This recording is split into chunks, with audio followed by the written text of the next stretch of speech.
Sir video viral થયો હતો, ત્યારબાદ આરોપીઓની ધરપકડ થઈ છે. શું છે સમગ્ર ઘટના? ગઈકાલ તારીખ 19 જુલાઈના રાત્રે 10 વાગ્યા આસપાસના સમયે પાંડેસરા પિયુષ પોઈન્ટ નજીક જે મેરેજ હોલ છે ત્યાં એક જાન આવી હતી. એમાં જે વિડીયો વાયરલ થયો છે એ તપાસ કરતાં એવું જાણવા મળ્યું કે જાનમાં આવેલા કેટલાક યુવાનોએ લીકર કન્ઝ્યુમ કર્યો હતો અને લીકરની બોટલ સાથે એ લોકો ડાન્સ કરી રહ્યા હતા.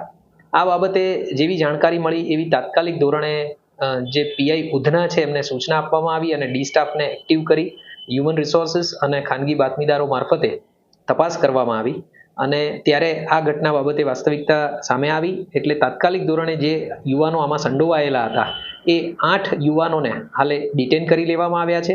તેમની સામે ઉધના પોલીસ સ્ટેશનમાં પ્રોહી એક્ટની કલમ 65AA, 66 1B, 81 તથા જીપી એક્ટની કલમ 110, 117 મુજબ ગુનો દાખલ કરવામાં આવેલો છે.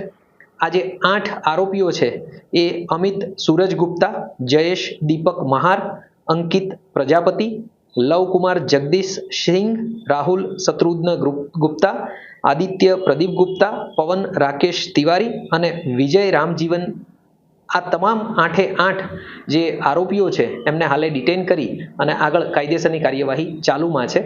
અને આ બાબતે આવી ઘટના ફરીથી ન બને એ માટે પણ તાત્કાલિક ધોરણે પોલીસ પેટ્રોલિંગ રાખી અને કાર્યવાહી કરવામાં આવી રહી છે. કઈ જગ્યાથી આવેલા?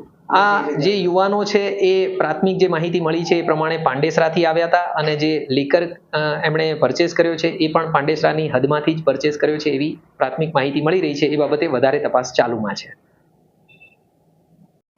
અભય થઈને નિષ્પક્ષતાથી નિરપેક્ષ રીતે વાસ્તવિકતાનો અરીસો રૂપી સચોટ માહિતી લાવતો સત્યની સાથે અભય ટાઈમ્સ.